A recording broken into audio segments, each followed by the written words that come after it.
next guest is Rebecca Scott, General Manager of the Stratford City Centre BIA. Hi, Rebecca. Hi, Craig. How are you?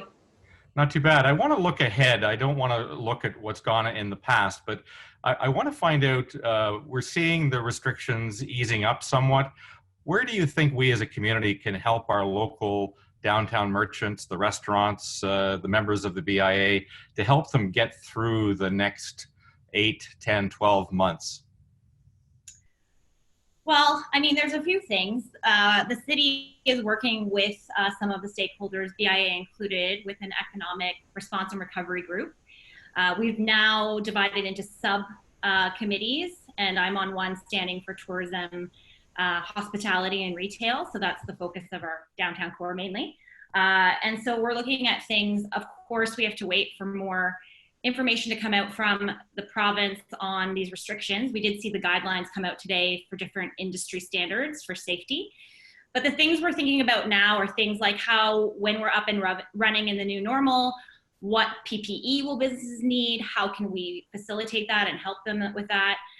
We're looking at the potential of projects where we're seeing a lot in other cities where outdoor events are happening at distance. So is there a way to kind of enhance our outdoor space so that restaurants, for example, can maybe serve food in a extended patio look? These are all ideas at this point. Yeah, the future is still unknown, but there's a lot of optimism now. It's been kind of a roller coaster this week with the announcement of the festival, and we all know the impact on our downtown core with that. But with this light at the end of the tunnel in terms of, yes, we will get back to our new normal, there will be some business happening. It just gives a little bit more optimism to the business community.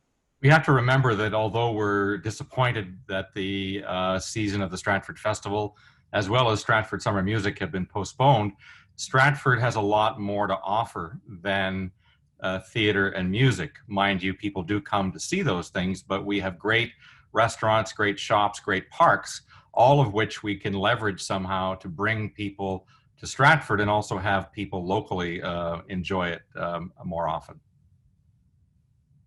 Yes, and I think the focus too, because there's going to be, air travel once it starts, it's going to be limited. And I think that our tourism has, the focus is a little bit more civic, and we're also going to be looking at people who want to travel and they'll want to maybe go on road trips.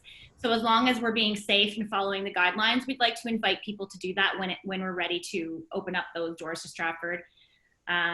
You're right, and I think a lot of people were using the term pivot.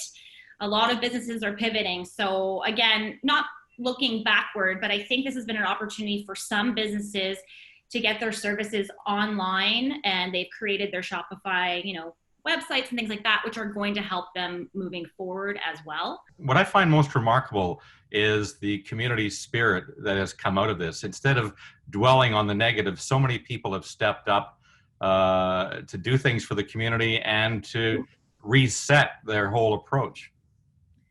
So community spirit wise, I mean, I think that we've seen, let's be realistic, there's been waves of emotion through all of this. But I think the love for this community and some of kind of the trivial things that were in place before, in terms of, we all complained about a lot of things that may have been, we were very privileged as well, right? So I think there's been this shift in the focus of what's important. And then in terms of community spirit, I'm getting back to the businesses that have collaborated. We've got businesses that have said, okay, how can we package our services together? How can we market these things together? And it's been quite successful for some, right? Of course, we'd love to see our brick and mortar places open, but I have seen a lot of that happening. Well, we never imagined that we'd ever be in this spot, even when the situation in Wuhan erupted, but here we are. And we seem to be getting through it and managing it and coming together, even though we're separated, but we're working together, and it's really, really good to see. It is. Yeah, and I mean, you talked about, the festival and summer music. I mean, I think you would agree that there's been this huge shift in content creation and live streaming and all of these things. So I think that we're going to see that. I've been encouraging groups to look at that, like summer music, they might. They've announced that their season is done as we know it, but I think everyone's getting creative right now. So I think we'll have some nice surprises around the corner as we all adapt and, you know, come out of the woodwork. But I think, yeah, I think there's a lot of silver linings in the situation, as much as it's been a really challenging time. I do think right now, I'm feeling some optimism. So, yeah. Well, that's great, Rebecca. Rebecca Scott from the Stratford City Centre BIA. Stay well, and thanks for your time. Thanks, Craig.